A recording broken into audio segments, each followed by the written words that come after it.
사도신경으로 신앙 고백 드림으로 새벽 예배 시작합니다.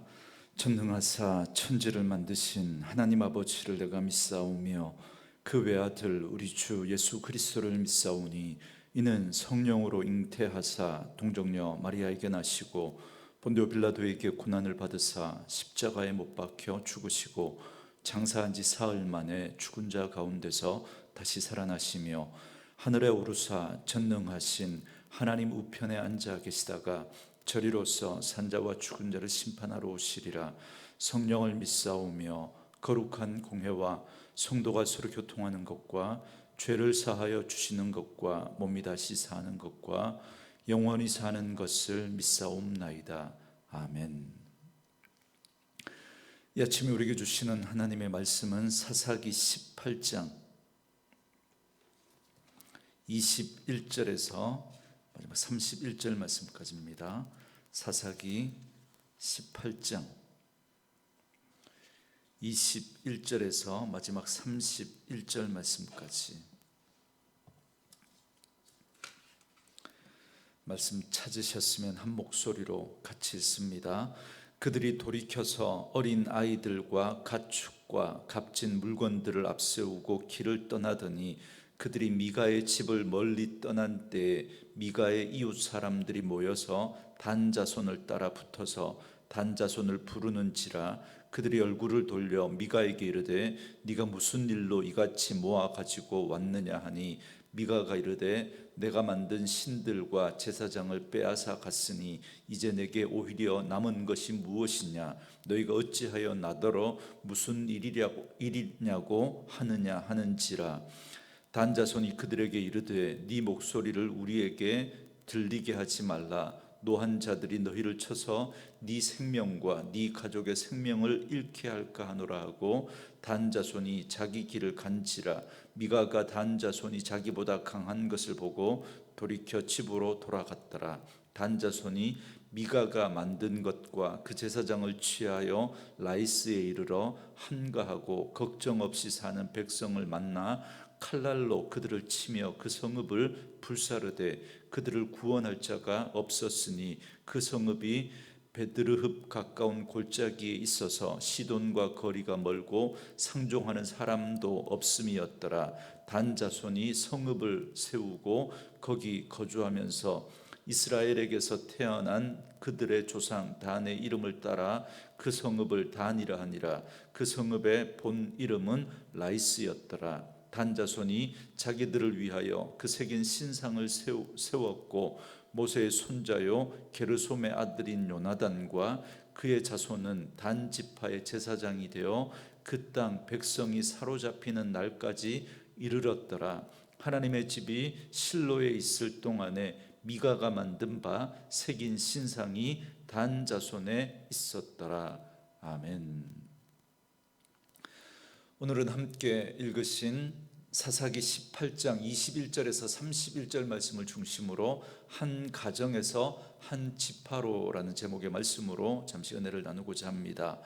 사사기의 결론부라고 할 수 있는 사사기 17장부터 19장 부분을 우리가 지금 살펴가고 있습니다. 이 결론부에는 두 개의 이야기가 소개되고 있는데요. 첫 번째 이야기가 17장, 18장에 나오는 이야기입니다. 18장은 에브라임 산지에 사는 미가라고 하는 사람이 신상을 만들어서 가정제단을 세우고 레위 청년을 제사장으로 세우는 이야기가 나옵니다. 그리고 오늘 본문 18장은 단이 어떻게 해서 우상 숭배의 중심지가 되었는지 그 과정을 설명해 주는 이야기입니다. 단 지파는 이스라엘의 종교적 타락에 있어서 가장 선두주자라고 할 수 있는 지파입니다. 그들이 거주하는 이 단이라고 하는 곳은 자신들의 지파의 이름을 따라서 명명을 하기는 했지만 사실은 본래 라이스라고 하는 곳이었습니다. 그들은 원래 분배받았던 땅은 이곳이 아닌 거죠. 이곳에 평화롭게 살고 있던 그 라이스 사람들을 죽이고 그 성읍을 빼앗고 단이라고 하는 그 지명의 이름을 바꿔버린 것입니다. 그리고 단은 이제 우상 숭배의 중심지로 악명을 떨치게 됩니다. 이스라엘이 남북으로 나라가 갈라질 때 북이스라엘의 초대 왕이었던 여로보암이 북이스라엘 땅의 이 남쪽과 북쪽에다가 금송아지로 만든 제단을 쌓고는 백성들에게 더 이상 예루살렘까지 내려갈 필요 없다고, 여기서 제사를 드리면 된다라고 하면서 우상의 제단을 만들지 않습니까? 그 중에 하나가 북쪽에 있었던 단이라고 하는 곳입니다. 그만큼 단은 우상 숭배가 만연한 그런 도시로 전락해버리고 맙니다. 사실 단 지파가 분배받았던 땅은 가나안 중부에 해당하는 평야지대였습니다. 그들은 그곳을 기업으로 분배받았습니다. 그리고 자신들이 기업으로 받았던 그 땅 주변에 보면 유다와 베냐민 지파가 있었습니다. 그들은 그 땅을 분배받아 놓고서도 그 땅을 제대로 점령하지 못했던 겁니다. 왜냐하면 그들은 이 가나안 족속, 특별히 아모리 족속이죠. 그들과 싸우는 걸 두려워했기 때문에 그렇습니다. 이러한 상황을 잘 반영해 주는 말씀이 사사기 1장 34절 말씀인데, 거기에 보면 아모리 족속이 단 자손을 산지로 몰아넣고 골짜기에 내려오기를 용납하지 아니한지라 그럽니다. 그러니까 그들은 분배를 받아놓고도 아모리 사람들에게 밀려서 산지로 도망가서 거기서 그렇게 살고 있었던 겁니다. 그러다가 결국에는 그들이 하나님이 주신 기업을 포기해버립니다. 아모리 족속을 자기가 감당할 수 없을 것 같으니까 아예 그 땅 포기해버리고 이렇게 떠돌아다니는 겁니다. 땅이 없으니까. 그러다가 에브라임 산지에 있는 미가의 집에 들렀다가 미가의 신상을 훔치고 미가의 집에 가정제사장으로 있었던 레위 청년을 설득해서 단 지파의 제사장으로 삼는 이야기가 나옵니다. 여기 보면 미가의 집에서 신상을 훔치고 그 제사장을 데려가고자 했던 이 단 지파나, 그리고 그 제안을 기뻐하면서 한 가정의 제사장으로 있기보다 한 지파의 제사장으로 있는 게 훨씬 자기에게 득이 되겠다, 자기의 이름을 떨치고 자기의 욕심을 채울 수 있겠다라고 그렇게 생각이 되니까 그냥 다 버려버리고 따라가는, 그러니까 그들이 얼마나 그들의 관심이 개인의 출세와 입신 양명과 또 잘 먹고 잘 사는 것에 있었는지를 보여주는 단적인 예가 바로 이 단지파와 이 미가의 그 집에 제사장으로 있었던 이 레위 청년의 모습이라고 할 수 있습니다. 이제 오늘 말씀은 그 후에 이어지는 사건입니다. 단 지파가 미가의 신상들과 제사장을 훔쳐간 후에 미가가 이 사실을 알고 자기 이웃들을 이끌고 단 지파를 추격해 옵니다. 그러면서 하는 말이 24절입니다. 미가가 이르되 내가 만든 신들과 제사장을 빼앗아 갔으니 이제 내게 오히려 남은 것이 무엇이냐? 너희가 어찌하여 나더러 무슨 일이라고 하느냐? 그럽니다. 미가가 따지듯이 말을 합니다. 그런데 사실 이 상황을 가만히 이렇게 놓고 보면 얼마나 웃긴 상황인지 모릅니다. 미가가 이 신상들을 왜 만들었습니까? 그것은 그 신을 통해서 자기가 보호받고 또 복을 받기 위해서 만든 것 아닙니까? 그런데 이 신상들은 미가를 지켜줄 수 없었을 뿐만 아니라 자기 자신조차 도난당하지 않도록 지킬 수 없었던, 그야말로 참으로 무능한 그런 우상이라는 걸 그렇게 보여주고 있지 않습니까? 그런데도 이 아무짝에도 쓸모없는 이 나무 조각과 이 금 조각 가지고 한쪽은 힘으로 그것을 빼앗고 또 한쪽은 추격해서 다시 되찾겠다고 하고 있는 이 상황입니다. 그러니까 한쪽은 이걸 빼앗아서 스스로 복을 받았다라고 생각하고 있고, 또 한쪽은 그것을 빼앗겨서 이제 내게 남은 것이 무엇이냐, 나는 망했다라고 그렇게 생각하고 있는 겁니다. 아무짝에도 쓸모없는 이 우상을 가지고 도대체 이게 무슨 웃지 못할 상황입니까? 아무 힘도 아무 쓸모도 없는 그 신상을 놓고 서로 옥신각신하면서 한탄하고 신세 타령하고 있습니다. 살아계신 하나님을 섬기는 그 이스라엘 백성들이 어떻게 우상을 놓고 이 지경이 되어버렸냔 말이죠. 단지파는 이렇게 신상들을 달라고 하소연하고는 미가를 협박해서 돌려보냅니다. 이제 단지파가 이렇게 이 신상을 달라고 하는 이 하소연하는 이 미가를 협박해서 이렇게 돌려보내는데 25절에 보면 네 생명과 네 가족의 생명을 잃게 하지 말라 그럽니다. 그러니까 계속 그러면 내가 너희 이 집안을 그냥 멸절시켜 버리겠다, 그렇게 협박하고 있는 거죠. 그래서 미가를 단념시켜 버립니다. 힘으로 남의 물건을 빼앗는 포악함을 이 단지파가 보여주고 있습니다. 그뿐만 아니라 27절에 보면 그들은 라이스에 이르게 됩니다. 27절 말씀에 단 자손이 미가가 만든 것과 그 제사장을 취하여 라이스에 이르러 한가하고 걱정 없이 사는 백성을 만나 칼날로 그들을 치며 그 성읍을 불사르되 그럽니다. 그들은 아모리족 속의 힘에 밀려서 자신들이 받은 기업을 포기하고 떠돌아다니다가 한가하고 걱정 없이 평화롭게 사는 라이스 백성들을 힘으로 몰아내고 자기 땅으로 삼아버립니다. 이곳은 하나님이 주신 땅이 아닙니다. 그런데 그 땅을 만만하니까 그 사람들 죽이고 몰아내고 자기 땅으로 삼아버린 겁니다. 이것이 힘의 논리로 지배하는 세상의 모습입니다. 약한 자는 강한 자에게 다 빼앗겨버리고 마는 것이죠. 자신의 안위와 평안을 위해서 다른 사람의 안위와 평안을 빼앗아버리는 겁니다. 이처럼 단지파는 도적질과 협박과 전쟁과 살육을 통해서 온갖 수단 방법을 가리지 않고 자신들이 원하는 것을 차지합니다. 그런데 참으로 놀라운 것, 이렇게 해서 얻은 것을 하나님의 은혜이고 축복이라고 믿고 있다는 겁니다. 여러분, 어제 본문이었던 10절에 보면 미가의 제사장이 이것을 하나님의 축복이라고 선언합니다. 그래서 그들은 그렇게 자신들을 축복하고 그 좋은 말을 해주는 그 제사장을 자신들의 제사장으로, 자기 지파의 제사장으로 삼아버리는 겁니다. 참으로 여러분, 이건 소름 끼치는 일이 아닐 수 없습니다.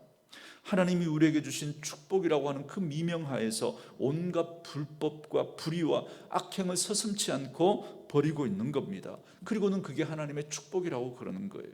어쩌면 오늘 이 세상의 힘이라고 할 수 있는 권력과 물질과 명예를 추구하는 우리 한국 교회의 모습이 너무나, 여러분, 이 사사시대의 이 말기의 모습과 너무나 많이 닮아 있다는 생각이 듭니다.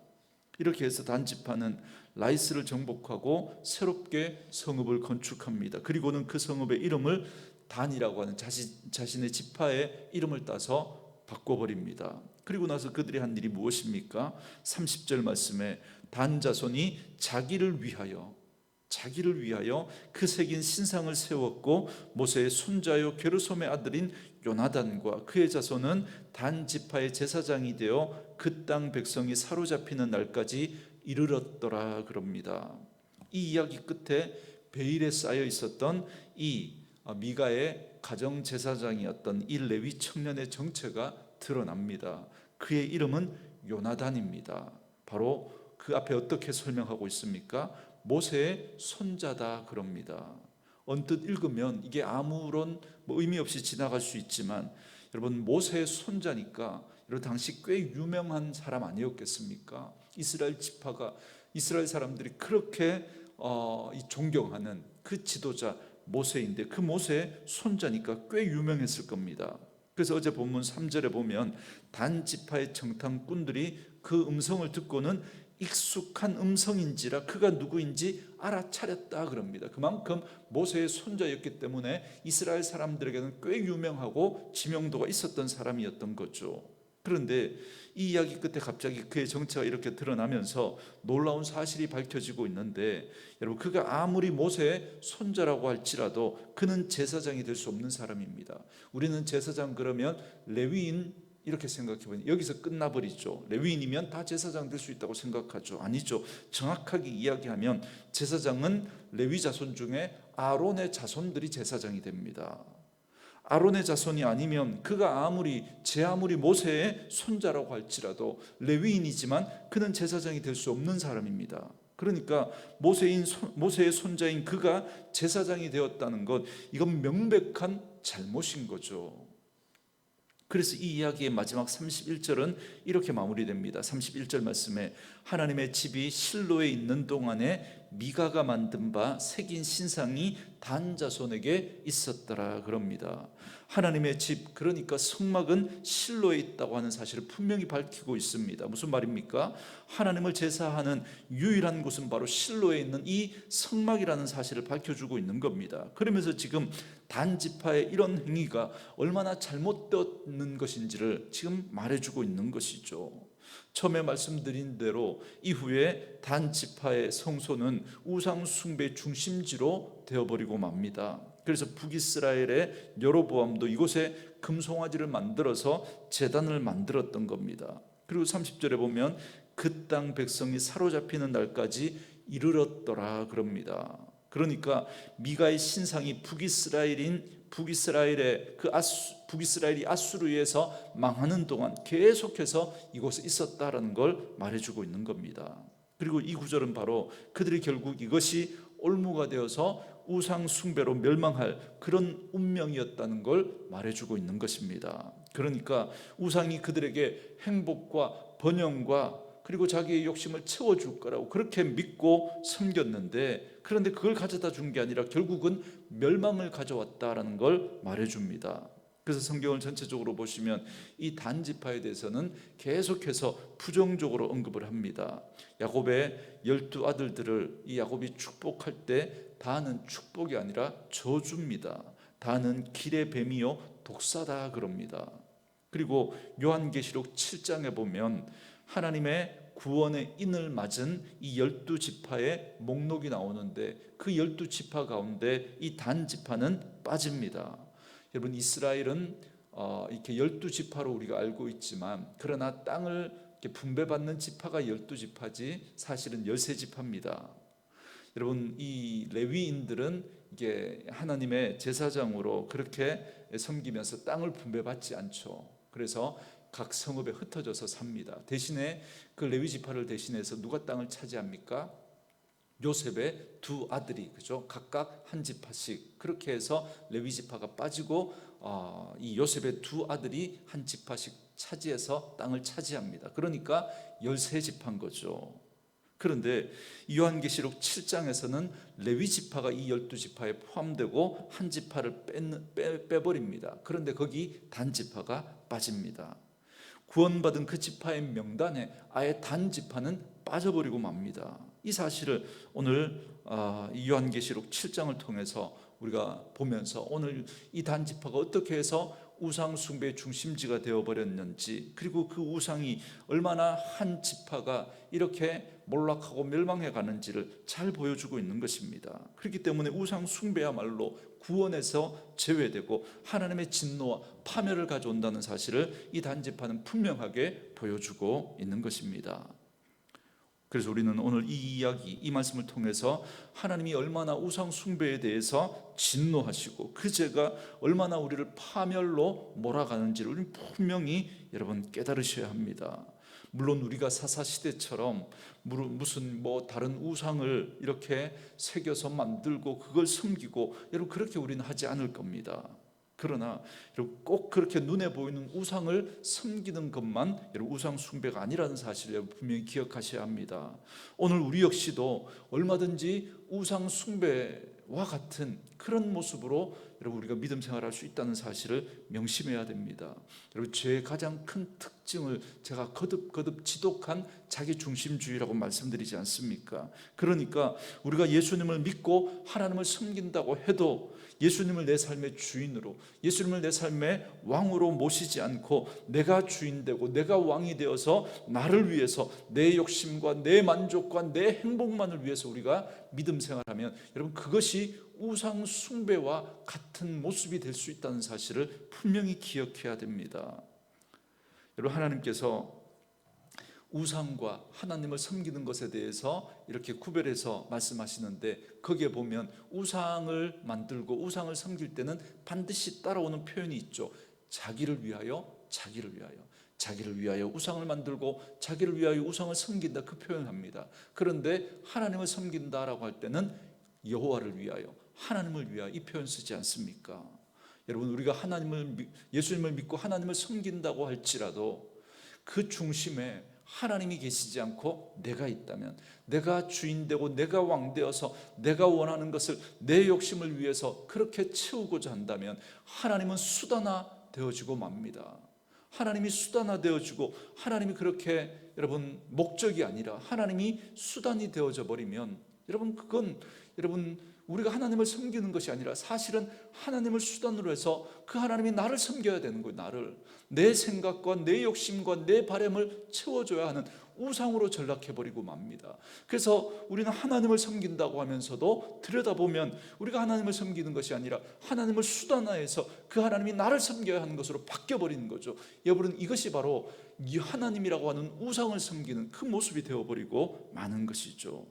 여러분, 우리의 신앙의 모습을 잘 한번 진단해 보십시오. 나는 정말 하나님을 하나님으로 섬기고 있는지, 아니면 그 하나님을 수단화해 버리고 내 욕심과 내 만족과 내 원하는 것을 그렇게 채우기 위해서 그렇게 내가 하나님을 섬긴다라고 그렇게 착각하고 있는지 잘 한번 점검해 보시고, 우리의 믿음이 정말 우상 숭배와 같은 그런 모습은 없는지 돌아보시고, 오직 예수님을 내 삶의 주인으로, 왕으로 모시고 그분을 내 인생의 가장 우선순위에 두고 그 하나님을 위해서 살아가는 그런 저와 여러분들의 믿음의 삶이 되어질 수 있기를 주님의 이름으로 축원합니다. 오늘 주신 말씀을 묵상하면서 이 찬양 들으시고 함께 기도하는 시간 갖도록 하겠습니다.